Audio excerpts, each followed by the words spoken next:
I'm back, man. I feel like we're a family now. This is fun, you know. We're getting to know each other a little bit, or at least you're getting to know me, you know.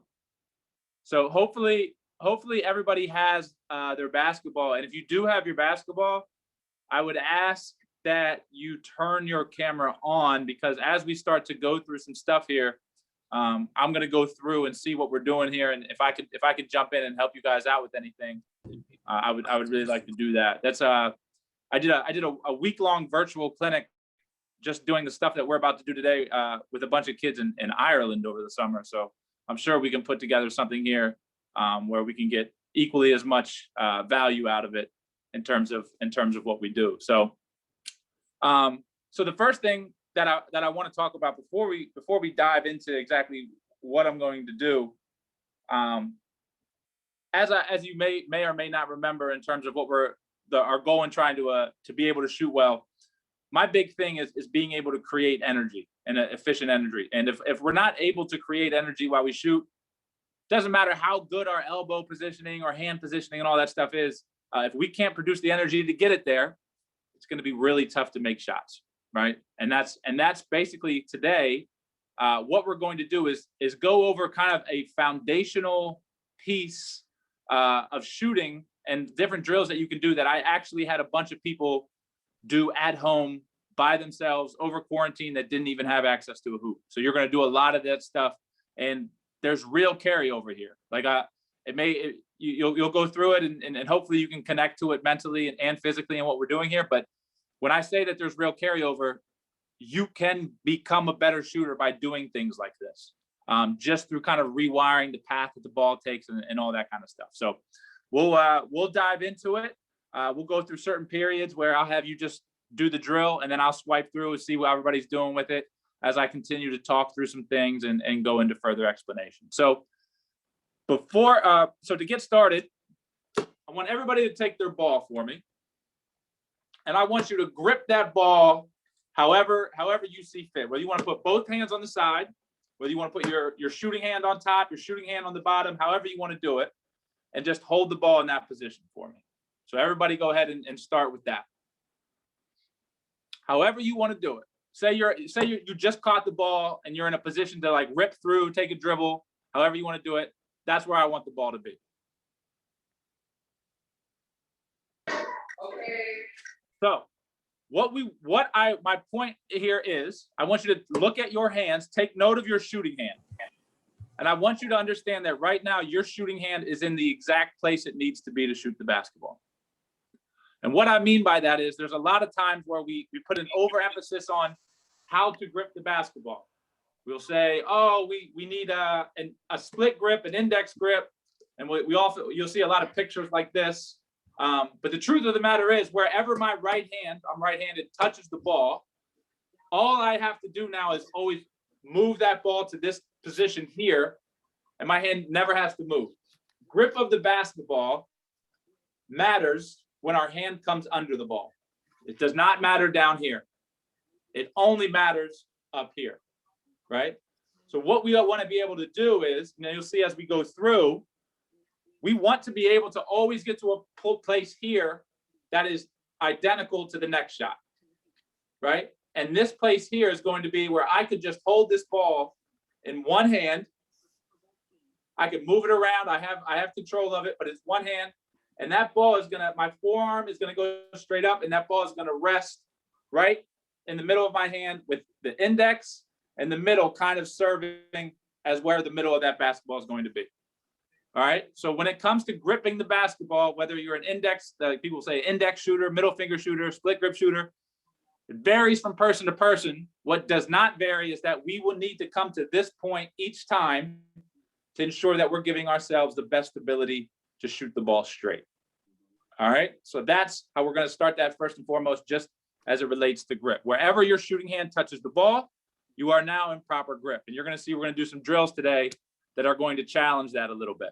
All right. So the very first drill that I have every single person I work with do is just called ball raises. All right. So we'll see who remembers from the first time we did it, and I'll scroll through. Can somebody demonstrate what the one position is, if you remember? Does anybody remember where the 1 position is?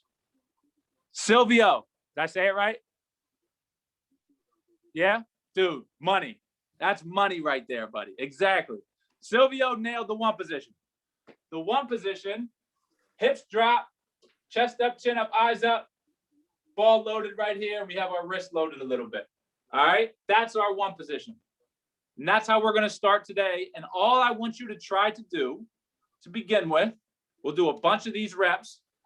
I want you to try to move that ball from 1 to 2 super slowly, just moving the ball up the body from 1 to 2 and nothing else moving. All right. We're just going to stay as still as possible and just try to feel ourselves move that ball up the body. So I'm going to continue to talk while you guys start to go through this. And I'm going to give you some things. Ethan, that's a heck of a 1, 2 through, bro. So what we're going to do is we're going to start moving that ball up our body. Wrist, elbow, shoulder. Wrist, elbow, shoulder, right? Everything's kind of locked into that position. And we're just staying still up top, trying to maintain a stillness throughout the entirety of while we're doing it. All right. So I'll scroll through here a little bit. And what we want to do when we move that ball to the 2, let's make sure we get to a place where our hand does come underneath the basketball. We don't want to sell it short here. We don't want to just raise it to here because that's kind of sending signals that we're going to end up pushing that ball out. We need to push that ball up to that 2 position because that's ultimately what's going to give us the ability to push up with it, right? Our 2 biggest points of leverage are hips drop, hand under the ball here, wrist under the ball, and now we get to push up everything together. So that's kind of what we're going to reinforce. So everybody give me 15 more ball raises, and I'm going to scroll through here and really see what's going on. Good job. Good job. Remember, we want chest up, chin up, eyes up. Go really slow with these. There's going to be time to go fast. Chest up, chin up, eyes up. Your 1 position should be around your belly button. Right? We don't want to go below our waist. When we go below our waist, what's going to happen is if I start down here, I'm either going to have to pull the ball up my body to keep it close, which is really hard, or I'm going to have to move that ball away. And we want to get away from that movement of bringing the ball out and away from us. All right. So after you're 15, then we're just going to come to a stop.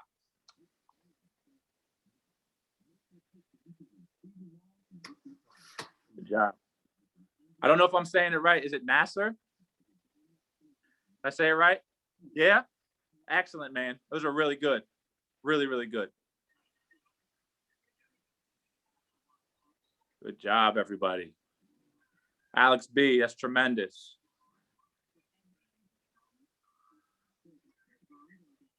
Good. After you're 15, then just hold.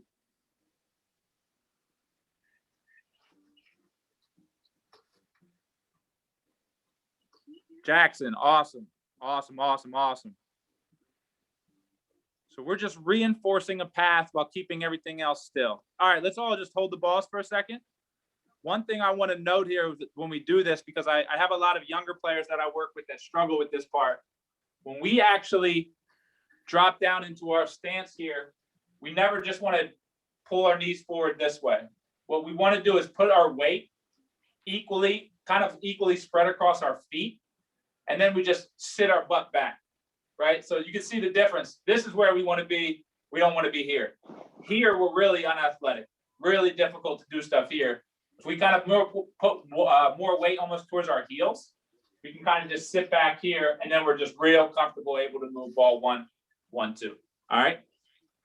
So now what we're going to try to do is put the ball in the 1 position.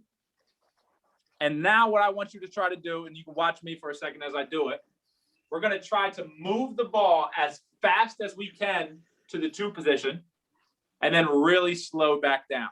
All right. So this is how it's going to look. From here, we're going to go 2, slow back down, 2, slow back down, 2, slow back down, okay? And the reason that we're going to start to do this is because it's going to start to signal the idea of moving ball before body, right? And what ball before body does, it's going to maximize our points of leverage. Everybody wants to shoot from further away. the more you can start to get that ball moving up your body quickly, the more range you're ultimately going to have in the long run. So this is a really good way to challenge yourself, because in order to shoot from further away, you need to get that ball moving faster than you're accustomed to moving it, right? We need more force in order to produce more power, right? I guess maybe that's like the same words. I'm using the same words in different capacities, but still, that's what we want to do. Malcolm, that's money right there, brother. Really good. Fast up, slow down. Making sure each time our hand comes underneath that basketball. So I'll let you guys continue with this. I literally, like, I'll do this the first time I meet with a lot of pros, and you have to understand the reason I'm usually meeting with guys that play professional basketball is because they can't shoot already, right? So this is how we start, and usually they look at me like, "Hey, man, you're crazy. Like, what? I thought we were here to shoot." And I said, "Well, we need to get this down first before you can even have a chance of making shots." So this is really, really important stuff. If you're in your stance correctly, like we talked about in terms of dropping your butt down, you should have no problem just holding that stance. I hope I'm saying this right. Domenico, I say it right? Dude, I'm like 5 for 5 with names. First of all, these names are crazy too, man. I love them. Yeah, that's awesome job, bud. Awesome job.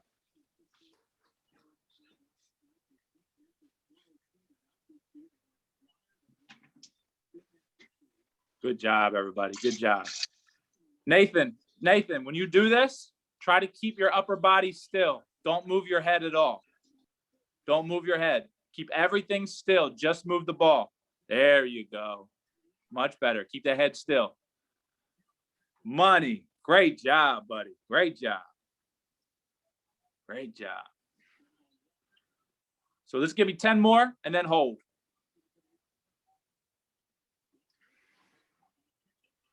Marvin's outside. I love it.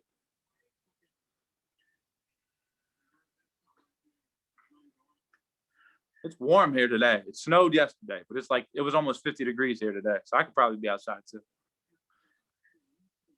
Good stuff, guys. Good stuff. Jamie, great job. Great job.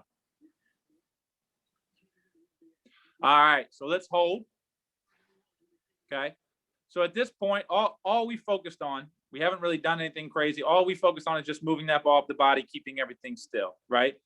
But something to take note of is, as we're doing this, we're putting our hands in perfect position each time, right? So right now we're getting reps in where the situation is perfect, which happens at the free throw line, but rarely happens within the scope of the flow of a game, right? So now what we're going to do is we're going to practice taking that ball, and instead of having it in our traditional one position, we're gonna take our shooting hand and put it underneath the basketball, guide hand on top of the basketball. All right. So now what we're going to try to do, and we're going to do this slow to start, but I call these guide hand slides, and we're going to still implement the ball raise. But what we're going to start to do is start to learn to relieve pressure from this guide hand. One of the biggest things of being able to shoot from a variety of different positions is learning how to relieve pressure from this guide hand. And if you remember at the beginning of this lesson, I said, no matter where my shooting hand touches the basketball, I'm good to go. I don't ever have to move the shooting hand again. And the reason is I can just learn to slide this guide hand. It's the guide hand that's going to have to move, not the shooting hand. All right. So this is how we're going to start it. We're going to get down into our stance. Actually, we can start straight up and down for now, just to take a break. Let's put our guide hand on top of the ball, shooting hand under the ball. And all I want you to try to do is to move this ball up to your 2 and slide that guide hand right on the side. So my guide hand right now has very little pressure. You can really see, I'll get closer. See, I have very little pressure in how my guide hand's on that basketball right now. So go really nice and slow, but maintain contact from start to finish, going from your 1 to your 2, and just learning to slide that guide hand. And that's going to be the big, big thing in terms of being able to progress as a shooter, getting your shot off in different situations. So a lot of times We'll talk about, do you need guide hand on the side? Oh, we see great shooters with their hands on top. The whole thing with the guide hand is you just have to be able to relieve pressure. And one of the real main reasons that we even have guide hand on the side, or why that's traditionally taught, is because it's the easiest to relieve pressure that way, right? So you can get away with shooting the ball a variety of different ways, but if the guide hand on the side, easiest to relieve pressure, easiest to move through the shot with one hand, but you can still get away with others. It's just you have to be a little bit more perfect than not. So really good thing to work on. If you are somebody that has guide hand problems, Milos, I don't know if I said Milos, bring that ball in closer to your body. So don't start it out here, bring it all the way in here, and then do your raise that way. Because if you start out here, that ball has to travel backwards to that point. We don't want that ball to travel backwards. We want to try to move it up in a straight line. But if you're somebody that has like guide hand issues, generally it's because you're applying a lot of pressure with the guide hand. And this is a really good thing to start to implement in terms of starting to realize what a one-hand shot really feels like and how you can kind of take away that pressure from the guide hand and stop relying on it so heavily.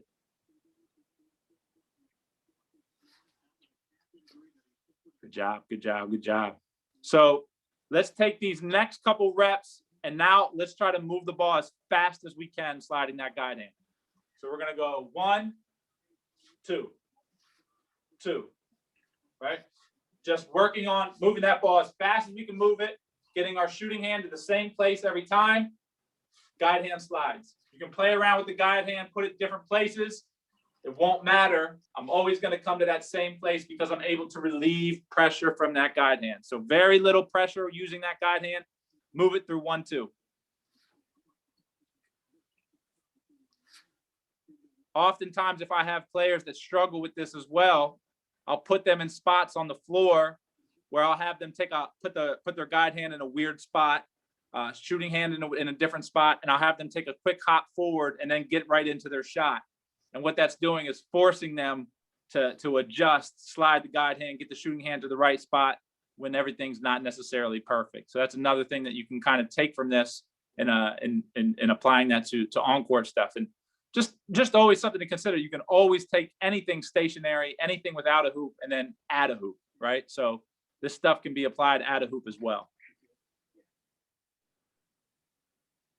Really challenge yourself. Put that guide hand in weird spots. Put it in a weird spot somewhere it would never be, and then just challenge yourself to move the ball as fast as possible and control it to get back to your normal set point.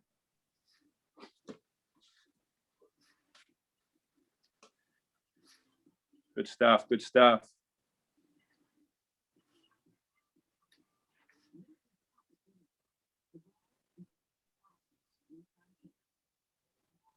So give me 10 more each. When you're done with 10, just hold.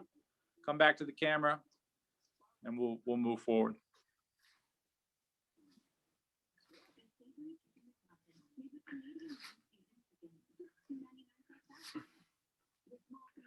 Good stuff.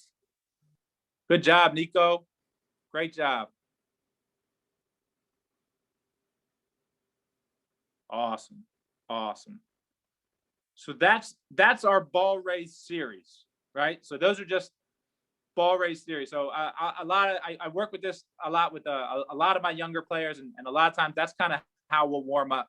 And a lot of times we'll warm up away from the hoop. And I may have talked about it, but does anybody know why we would ever warm up away from the hoop as opposed to warming up at the hoop? Anybody want to chime in? So a lot of times what we end up warming up away from the hoop because it allows us to just fully focus on what it is we're trying to reinforce or get better at. When we shoot at the hoop, we become so outcome crazy that it's either make or miss, and that may determine how the rest of our day goes. I was a kid once too. I know that if I missed my first 5 shots, I was like, oh man, it's gonna be a bad day, right? But if we can start to warm up away from the hoop and just groove the shot path, ball before body, all that kind of stuff, a lot of times what that does is it kind of primes you both physically and mentally in terms of what you're going to be able to do moving forward in that game or in that practice. Something to really consider. So I get a lot of questions from kids saying, hey, what should my pregame routine be? I don't know. I want to get a groove before the game. Stuff like this is huge. You could do this stuff in the locker room. You know what I mean? You could do it on the sideline. You could do this stuff any given time, and that can start to prime you for what you're about to do when you get onto the floor, because you're starting to reinforce the habits that are needed to create nice, efficient, repeatable energy. All right. So the next drill we're going to do has to do with having a connected shot. All right. So when I say connected, what I mean is when that ball, when I was going through my 1-2, that ball is going to move up relatively close to my body. I'm not going to extend it out and backwards. The more that ball changes directions, the more perfect we have to be to make shots at the end of the day. All right. So what we're going to do here, and then if anybody follows what I do, you've probably definitely seen this drill, but it's called the roll-up drill. And we're going to do the roll-up drill in a sense of kind of just doing ball raises, because most of us are inside and won't be able to shoot them, but we can still get the connection piece out of it. All right. So if everybody can stand up for me. And what we're going to do is you're going to put the ball on your shooting side thigh. Okay. So I'm right-handed. So the ball is going to go on my right thigh. All right. Boom. Right there on my right thigh. I'm going to take my shooting hand and I'm going to put my shooting hand forearm. I'm right-handed. So my right hand forearm on top of the ball this way.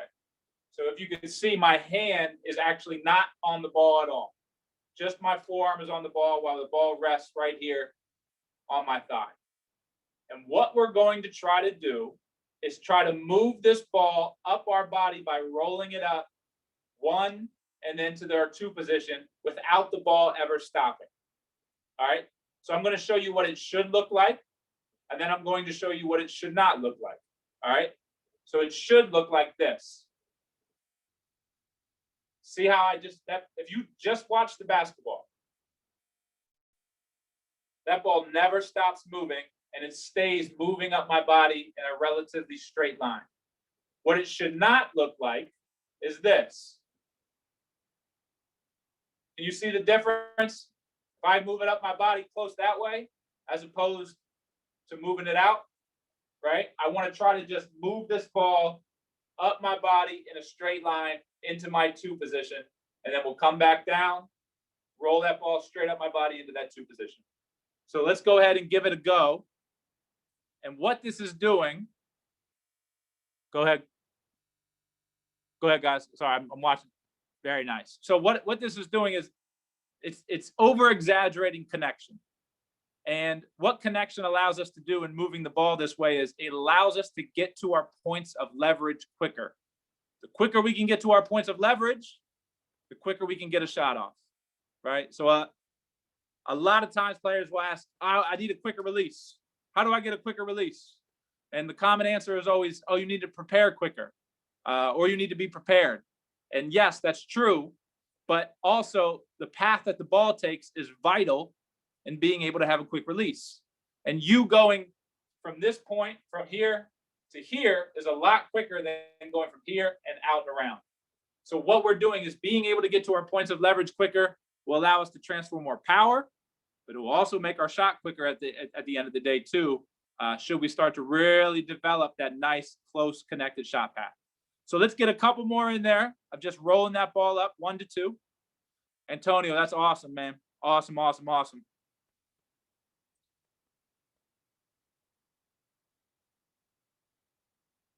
Jackson, way to go. Andrew Long, that's money, dude. Good stuff.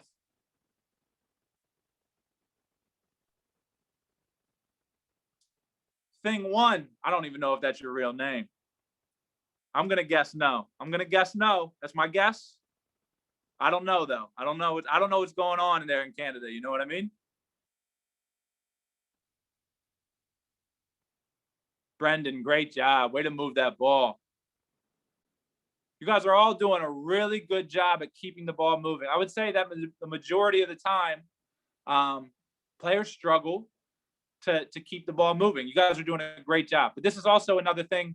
That helps when we're away from the hoop to keep the ball moving. Sometimes when we get to the hoop, we get a little caught up.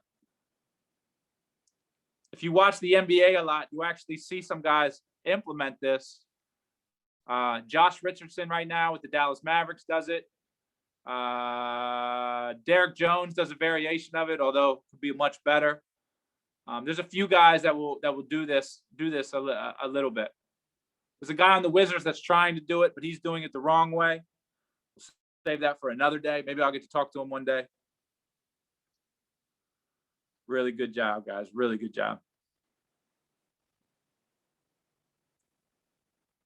So we'll go just a couple more.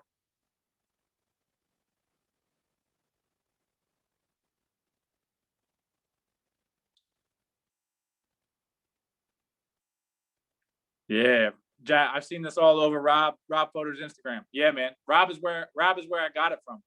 Rob is my mentor, and it's a phenomenal. He's a phenomenal resource, and that's awesome that you watch him, because I don't think there's a better teacher in the world than him. So that's really, really cool. All right. So since we do not have, I'm going to have to adjust my tripod here, but since we do not have enough room to shoot, I'm just shortening up my tripod. What we're going to do is we're going to sit on the floor. We're going to do a little bit of a floor series. And what we're going to start to practice on doing is releasing that ball and moving it from start to finish. All right. So we're going to start on the floor here. And I just want you to put that ball here like it's in your one position. The cool thing about shooting from the floor, now I got to adjust this more.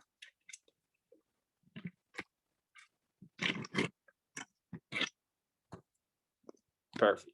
Okay, so the cool thing about shooting on the from the floor or from a seat, from a chair, is that it forces the correct posture, right? We would never sit here like this and start our shot hunched over.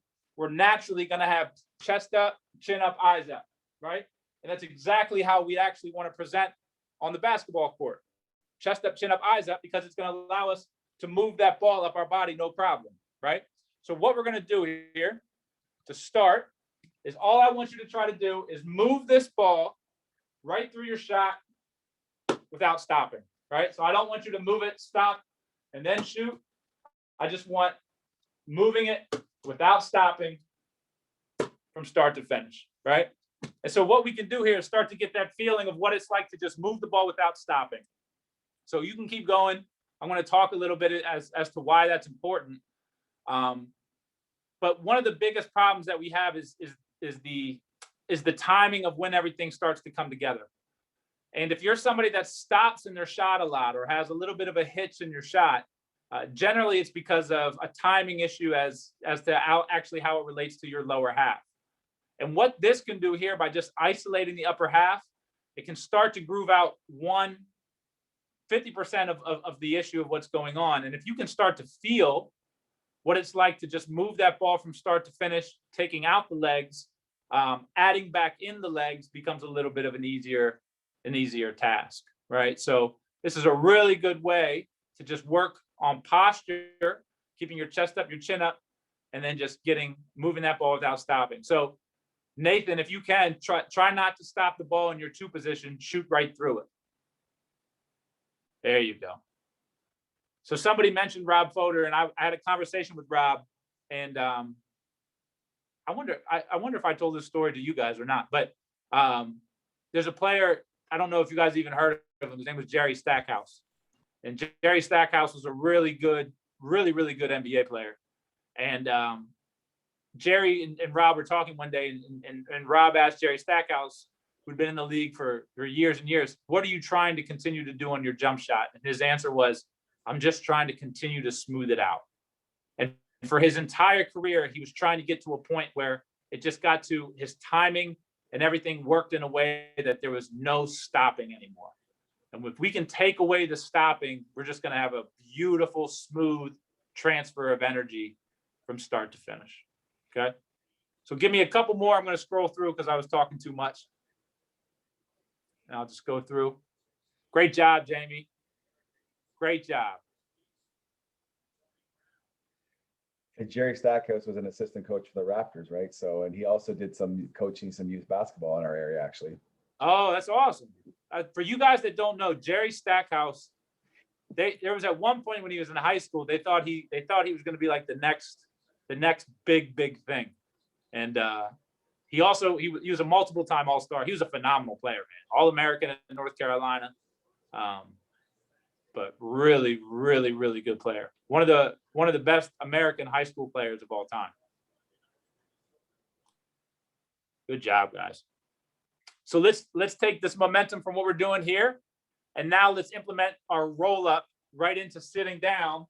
So now we're going to just do the roll up. So we'll start the ball here, roll it to that one, and then just keep it moving. So now we're working on the connection piece as well as keeping that ball moving from start to finish.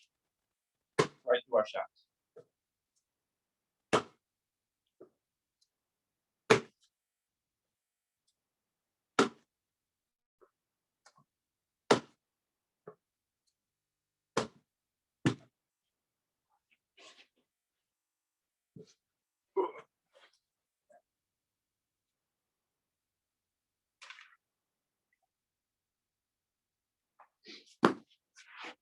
Do a couple more of these, and then we'll go through one more thing as it relates to something else that you can do at home.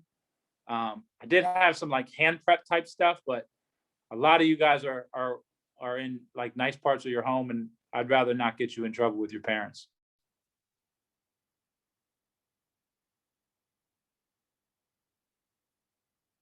Keep rolling that ball up. Everybody give me 15 more shots. So while you're doing that, I worked with people this whole, well, the whole quarantine period, people in different countries, and we did this stuff every day. And I had them do this stuff every day. And when everything returned to somewhat normal in terms of being able to go back outside in certain places and them getting the courts, they had completely changed their way of shooting just through doing this kind of stuff, through reinforcing how the ball needs to move and understanding connection and the ball moving from start to finish. So I know this may seem like such elementary stuff, but in the long run, man, if you want to really connect to it, it's stuff that can just give you a little bit more, when you're away from the court, and if you really want to make some changes. So it can be powerful stuff should you let it. It's just like the dribbling, Mike. Like if they don't dribble all Yep. the time, you're not going to be able to do those repetitions, right? So it's about repetition. That's the bottom line. Yep. Amen. All right. So the very last drill that we'll do, and this is a drill you've all seen before, but there's going to be a little bit of a twist to it. Some people call it like TV shooting. When we lay on our back and shoot. Now, I've heard arguments saying, well, we would never want to reinforce that motion because it's going straight out. To me, I completely disagree, because what we're still doing is getting repetitions and moving one hand through the basketball. And we're also going to work on being able to have that ball come straight back down to us. So while we lay down on these, what we're going to try to do is wherever we release that ball from, it should come right back down to us. So while we do this, we should never have to move from where we're sitting or where we're laying, and really shouldn't have to move our hands from where we're releasing, right? So while we're laying on the floor, we're not just working on pushing up through that middle of that basketball, we're also working on where are we putting it, right? How accurate can we be just shooting to ourselves? If you're not able to shoot to yourself in a way that you're only shooting the ball a couple feet up in the air and it come right back down to you, you're probably going to struggle shooting the ball at a basket that's 10 feet away from you, right? So being able to just shoot to yourself and have that ball come right back down to you is bigger than you may think. When I do shooting clinics, that's one of the first things that we do is I'll just have players shoot to themselves, and you would be surprised on how many kids are just running all over the place trying to catch the ball that they're shooting because they can't yet control that ball coming right back down to them. So master stuff like this, simple stuff that's well within your control that you don't need a hoop for. And that's where like I keep saying, more and more carryover when you actually step on the floor.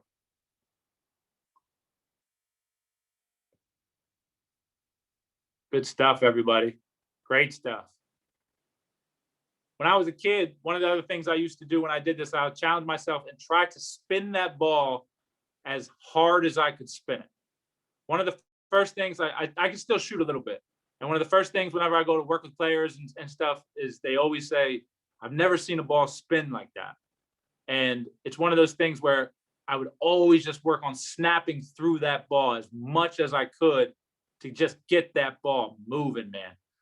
That last snap is your last piece of contact with the basketball, but there's a lot of power in that lever that you create with your wrist to start to push through. So when you can start to do that, really get that ball moving through there while also controlling it, it's another piece of the puzzle as it comes to producing power. Good stuff, guys. Good stuff. All right. Does anybody have any questions today? We could do some questions if you have any.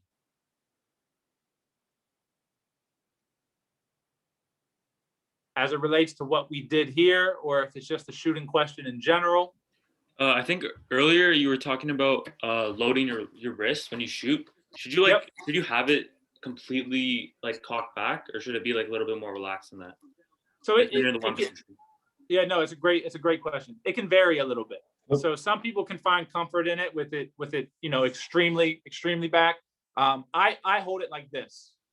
So I actually hold the ball here. So if you were to show you from the side, my wrist isn't really loaded that much, right? So that's more of a relaxed. Some people can go back further, but I'm very, very relaxed with it. It's just to a point. So when I move that ball, my wrist never has to move again. So you can get away with a more relaxed load than a really tough one. Plus, you never want to get to a point where it's like jammed back. Then it's gonna be pretty uncomfortable. Good question. Mike, so you talked about having that close shot path, having speed, and then also like really flicking that wrist to get, to like extend your range. Is there anything else that I can do because I find I'm struggling shooting from the college line like efficiently? Yeah, it's a great question. So this is where you going outside. So that the first thing that we did today in terms of the ball raise, right? What you can start to do is start to implement what is the through. So we did the 1-2, and then the through is when we push up with our hips and our arms at the same time. And what you can start to do is put those together in terms of figuring out the timing of when your legs have to attach to the shot. So in combination with figuring out that timing of when your legs are gonna actually engage and keeping the ball moving from start to finish, like we did when we were just seated on the floor, that stuff right there will start to equate to you being able to increase your power, because that's how we create power in our bodies, right? This is why I say it's such a good question. And in like 3 years, I wish you could ask me, or 5 years, whatever, I wish you could ask me the same question, because hopefully I'll be able to explain it in like the most simple terms ever.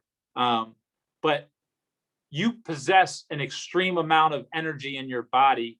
You just have to understand the way things have to move and the order in which they have to move to kind of bring that out. And that's why we work on ball first and then attaching the legs after. So it's an element. It's kind of like getting used to the timing of how everything happens, but it's also piecing together the little stuff that we did today that will eventually get you to that place in time. Awesome. Thanks, Mike. Joseph, you wrote a question in there. Can you unmute yourself and ask it?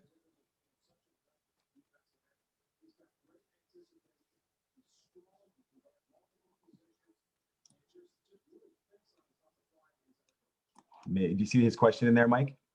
How do I do that? It's in the chat section. Do you see the chat section? Okay. I see it now. It popped up. Oh, it's too loud where he is. So he wrote it in the chat.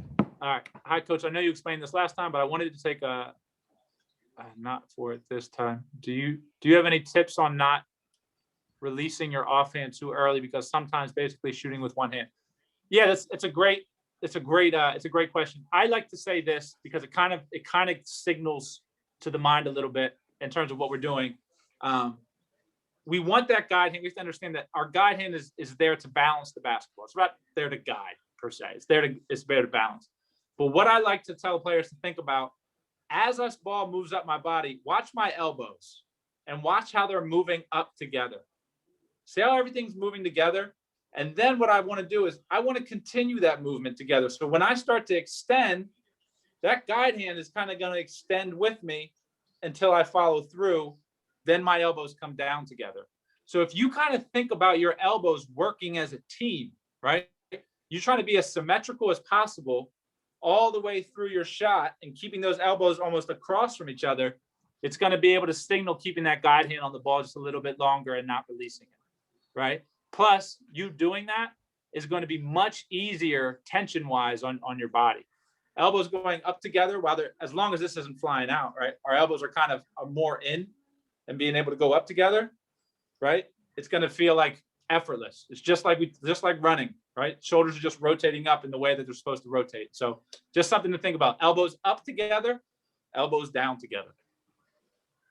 So Sam wrote a question in the chat there as well. And then Dom, maybe wait till he does this question, then just unmute yourself and ask your question. Okay, Dom? So sometimes my shot has enough power to get to the rim, but it bounces off the side of the rim. Do you have any tips for accuracy? Yeah, so try to follow me on this one. When we shoot the basketball, the ball rests in our hands here, right? So the ball is here. So I'm going to remove the basketball. The ball is sitting on what I call the rails of the hand, the thumb, the ring finger, and the index finger. Those three fingers are kind of what's holding the ball in place on the sides. These two fingers have to go through the middle of the basketball and towards the target that we're shooting at, the hoop. What we want to make sure have happen for shooting straight purposes, forearm, wrist, and fingers, these two fingers are all lined up in the same direction. Because being able to move everything through that same line is going to help us shoot the ball straight, so long as we're shooting the ball through these two fingers here, right? So we don't ever want to be like this. If you're having trouble shooting straight, maybe your wrist is this way, maybe your wrist is this way, right? Everything should line up. We're stacking our ability to get leverage here. The last piece of this, and this is where it gets a little bit harder to understand, is that we almost want to take our rails, our thumb, our ring, and our pinky, and kind of funnel the ball as we release to these two fingers. So that's why you see great shooters always finish like this. Their hands come together. You never see a great shooter with their fingers spread out. And that's because if you think about, if you were to watch me shoot in slow motion, as I get ready to shoot, that ball always lifts up into these fingers here. And now as I'm pushing through the ball, everything's coming together off those two. So that's what we call funneling through the shot. We're funneling the ball with our thumb, our ring, and our pinky to these two fingers, and then keeping everything in line, like we said a little bit ago. So if you're having trouble shooting straight, that could be an issue in terms of how you're gripping the ball. Obviously, the guide hand could maybe be something that's coming into play, but everything's going to come back to the shooting hand usually. If the guide hand's an issue, we look at the shooting hand, adjust the shooting hand, and now we can start to put the guide hand where it needs to be. But hopefully that made enough sense for you. Go ahead there, Dom. Do unmute yourself. I'm not sure if you answered this in the last Zoom session, but I have a thumb flick in my shot, right? And like my offhand will sometimes move into my shot. Would the thing we were doing earlier with like the placement of like the offhand on top of the ball and the shooting hand on the bottom and like getting it to like proper and then going up into your shot, would that help with that, or is there other things to like fix that? That would 100% help. I'm going to show you something else that I see a lot with thumb flicks that will help so long as you know where the proper positioning for your guide hand is to get to, right? So like that's not going to help if every time you do that, your guide hand just goes back to the same place that it was when it was an issue. Does that make sense? So what we want to actually make sure, one of the keys that I try to tell people for our guide hand, when it comes up to this position, if I was to start this way for a slide, we want to make sure that we get to a point where our guide hand fingers are pointed to the sky, right? And the reason that we want to make sure they're pointed to the sky is, I would say 9 times out of 10, when somebody has a guide hand issue, their guide hands on the ball like this. Even if it's on the side of the ball, the wrist is cocked back this way, which only means that they're going to start to produce some type of energy this way into the ball. The more we can get our fingers on a guide hand pointed to the sky, the less interference we're going to have from this hand. You see this on a shooter, when they get to this point, they're shooting with two hands. So it's one of the things to watch out for. Watch how that guide hand acts in this position. Fingers to the sky, never towards the shooter. Thank you. I have a question. You got it. Is it normal for your wrist to hurt when you shoot? No. I would say if your wrist hurts when you shoot, it's probably because your alignment's a little bit off in terms of when you come to this position. So like you should be able to kind of do this all day in terms of moving everything through. If your wrist is to the side and you're not necessarily holding the ball straight in these positions, that's probably where the wrist discomfort will start to come in a little bit. Yeah, because Ramez, you don't shoot the way Mike's showing you shoot probably. You don't shoot that way. You do have it on an angle. Yeah. When you shoot.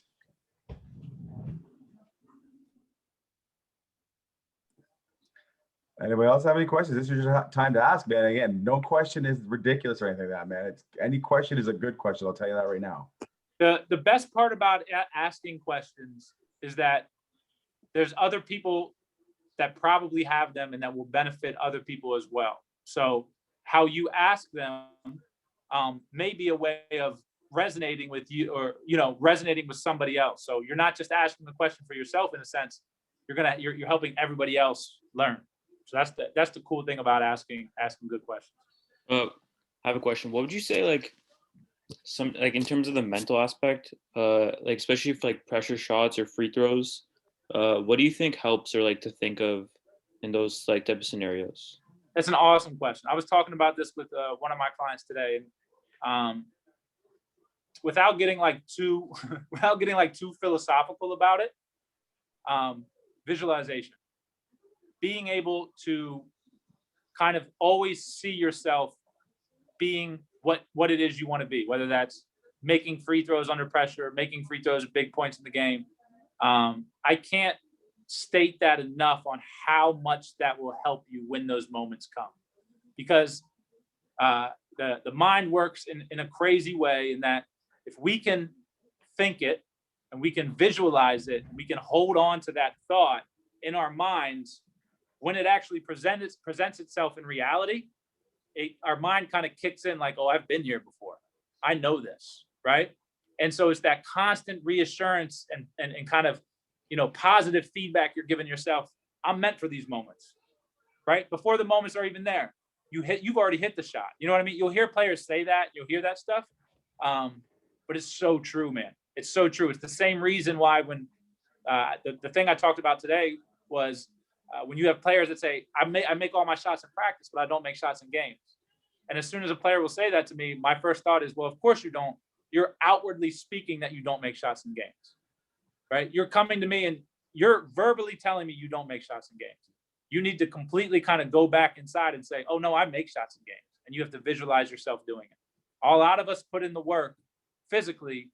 You have to be able to put in the reps mentally as well. It's an awesome question, man. Awesome question. Own worst enemy sometimes. I didn't hear that part. You're your own worst enemy sometimes. All the time. All the time.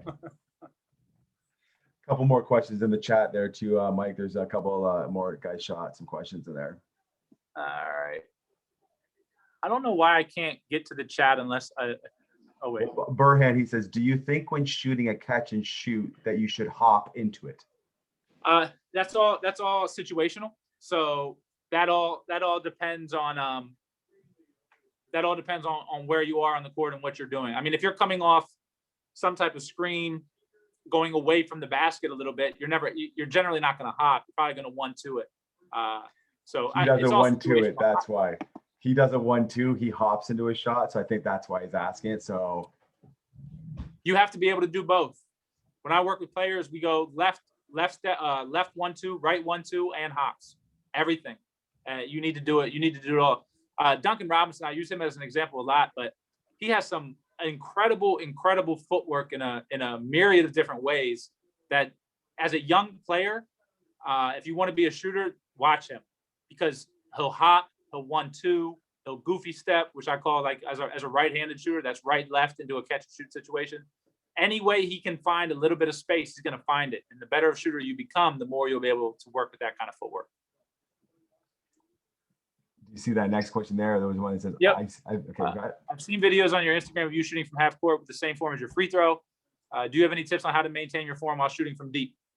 So the big thing with that is there's two things. One, I've been shooting a really long time, right? So I fully have come to a point where I understand how to maximize power within the leverage I can create, right? So through doing things a lot and through a really deep understanding of what it is that you're doing, you can start to do that kind of stuff, right? It's one of those things. It's also one of those things I can't like get around it. I'm also 6'6", right? So I'm also 6'6". I have long arms. So like there's a bunch of stuff that's working to my advantage in being able to do that. That being said, you can find whatever works best for your body too, keeping in mind the same fundamental principles: ball before body, ball keeps moving, release the ball on the way up, connected shot path. All of that stuff is going to equate to you being able to extend how you shoot from the free throw line to being able to shoot that way from further and further away too. I will say that I shoot it very similar, which is kind of different.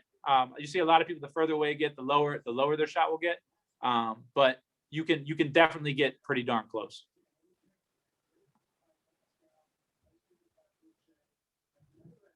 Anthony put a question in there. All right, let me grab it here. Sometimes I shoot with two hands. Is there any way or anything that I can fix that with? So that's where for you, like guide hand slides, when we did this, start just with your palm on the ball and just practice moving that ball to your two position, never letting your fingers or your guide hand touch the ball, and then pushing through that way. You're just going to have to, if you really want to do it, you can 100% do it. 100%. What you'd have to be willing to do is take a step back and really just try to get that feel of what it's like to shoot with one hand. And one hand shooting can help. I'm a fan of one hand shooting. I actually use one hand shooting more so for getting players to understand keeping the ball moving as opposed to guide hand issues. But do those slides with just the palm touching the ball, because what that'll do, it'll still allow you to feel that pressure that's coming in from that opposite side, so that you're kind of getting the feeling of what it will be like when that really takes form and kind of becomes the new habit.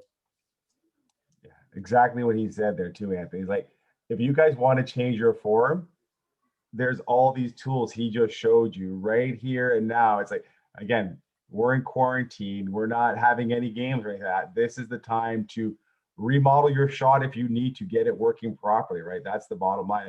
Again, how many times a day would you say, well, like, how often a day? Like even like 25 minutes a day, they'd be fine doing this. Oh, easy. And you coach is right. You can remake your shot in this time. Like no question about it. Like if you really wanted to do it, man, I'm telling you, this is the time to do it, because there's no consequences. Like you're not in a season. You don't have to worry about changing things in a season. You're not, you know what I mean? Like this is you're not playing a lot of pickup games. Like this is the time, man. This is 100% the time. Exactly. We're going to be like this for another 2 months at least, like maybe even longer for us, right? This is why like I keep bringing things like this up, guys. It's like you got to take advantage of this. Like these are all things you can do right now in wintertime inside the house, man. Like see what we did just sitting in a room right here, just what kind of reps you can get in still. Yeah. Awesome. Yeah. Anybody got any more questions from Mike? Speak now, man. Or I got a question. Yes. My elbow tends to flare when I shoot. Do you have any like tips to like keep it in? Yeah, focus on the shooting hand. Okay. Generally, if the elbow flares, that means that your shooting hand's not getting directly underneath the ball, and you're not kind of like we talked about shooting straight and having these two fingers in line with the hoop. Yeah. Generally, if the elbow flares, it's because if I were to remove that ball, my fingers are now pointing out this way, and that's why my elbow flares out. If I were to adjust my shooting hand and just like, okay, I need to get my fingers in line with the target that way, let me adjust, what happens to my elbow? It straightens out. Right. Yeah. So focus on the shooting hand. So the elbow is not the root cause of the problem. The shooting hand is the root cause of the problem. Fix the root cause, and you fix what you think is the issue. All right. Thank you. yeah, I exactly. Well, because I watch when you shoot too. I always see that. Again, you do the slow motion and kind of go up, right? Again, there's a bunch of guys that do that, right? But this here is like, I had Mike out to have you guys see this. And again, remodel is the time to do it. Like I'm serious. Like guys need to look at this here seriously and change their habits, because if you don't, you're never going to change it now going forward. I'll tell you guys right now, right? Because once we get back to games, you're not going to say, "Oh, I want to change my shot now." Absolutely. I had a question. Okay. For like off the dribble shooting, do these like same drills like help out a lot, or is there like other stuff you got to work on? No, I mean, the same stuff will apply, right? So in terms of how we move the ball, a lot of the off the dribble stuff that I do, and maybe one day we'll be able to do it. You know, we could work on something, but it comes to like preparation piece. So I'll ask you, I'll put you on the spot, Malcolm. What is the one shot in basketball that you can shoot exactly how you want to shoot it every single time in a game? Probably a free throw. Perfect. That's the answer, right? So when we shoot off the dribble, what we try to do is position ourselves in a way that we're shooting free throws on the move. And the only way we can do that is by learning how to prepare in a way that we're really not accustomed to preparing with. So that's where, if you ever watch what I do a bunch of like hand preparation type stuff. And what we start to do is we prepare the hands ahead of the feet, because if we can prepare our hands before our feet are set, we can put that ball in the proper position. Our feet are set. And now if you were to just take a picture right before the shot, you wouldn't know whether I was on the move or whether I was standing still, right? Because my hands are so far ahead of my feet. And it's kind of, I can't imagine for you, like even hearing that, like some of you guys are probably like, what the heck is he talking about? Because I remember the first time I heard it as a grown adult, and I was like, that makes no sense to me. But when you start to do it, it makes a ton of sense. And you'll see how preparing your hands ahead of everything else starts to flow into really being able to make a lot more shots, because you're able to get to that point where it's almost like shooting free throws on the move, if you will, right? But I know that's probably not the exact answer you want, because I can't really show it, but that's kind of what it comes down to. Just think of it as the breakdown, guys. How we worked on the scissor step like the last month and a half. Like we really went hard on like some different kind of like, you know, motion moves and all that. So they didn't even, a lot of these guys didn't even know how to do that, right? So again, shooting is the same way. You got to break it down, guys, and do it slowly, right? Do it slowly till you feel comfortable and feels natural. Because right now, for me, again, I know how my shot would be. My shot's probably like your guys is not very good, right? And when I go to shoot, sometimes if I try to do the proper way, it just feels weird. Again, I'm a coach. I'm not out there going to shoot and get better, all that. So for me, if I was continually doing that, I'm going to get better. You got to change that feeling, because everybody thinks it feels weird, but it's just because you're not accustomed to it. You're always going to go back to your old habits, right? The guys that always go over top of their head. Like when we're in practice, I see the guys, you know, we do all these things and they always go back to that behind the head, pushing the ball. So there's so many different things that they do, right? So, but yeah, I think that's good. That's great there, Mike. I appreciate you taking the time with us tonight. This was awesome again. Hopefully now at least we can get in a gym this week and I'll see if they learned anything. Let me know, man. Report back. But yeah, thanks a lot, Mike. And thanks guys for coming out. See you guys. Thank you for paying Thank attention. you. Thanks, Yeah. Coach. Thank you, Coach. Thanks, Mike. Thank you, Coach. Thank you. Thanks, Thank Mike. you. Thank you. Yeah, I'll wait till they get off here, Mike. James, Yeah, you no can stay on James, you can stay on if you're there too. Oh yeah, I'm definitely staying on. Okay. Mike, I kind of have a question for you, like as a coach perspective. So I coach grade 8s, and some of them aren't strong enough yet to actually get like a great form. Like they shoot from their chest, like kind of shoot with two hands, like from their chest, right? Yep. So, like as a coach, like how can I kind of transition them out of that, like that little kid shooting form into like their shooting form that I would stick with them, like the rest of their lives, or like at least like their base. So how old did you say? They said grade 8. Grade 8. They're 13. They're So 14 and under. So some of them are fine, but it's like the guys that are more starting out and playing basketball, that haven't played basketball in a long time, they don't have that muscle memory yet, and they don't have that like the strength and the strength to actually get the ball up and like accuracy. Yeah, so I've been working with a lot more kids, and I found that intuitively kids will do things that are really awesome. So like, even though they're pushing the ball right now, the benefit that they have is that ball is just traveling in one direction, right? Yeah. So the trick becomes, well, how do I get them to maybe raise the release a little bit, but not to the point where the ball now stops, because usually that's what happens. I would say the biggest thing to do with them, if you can just get them to understand pushing through the basketball with one hand, right? Yeah. Just that alone, and then just groove that habit of, as they're, I'm trying, let me see if I can reset my phone. This phone's gonna die, so I plugged it in. But even if they're pushing from here, just with one hand, just like that through, that is going to be worlds better than a two-hand push shot. And then start to groove that habit of moving ball before body, doing the ball raises, getting them to understand the 1-2 through in terms of ball raise, and then pushing up that way. And then as they smooth it out, they'll start to get it. But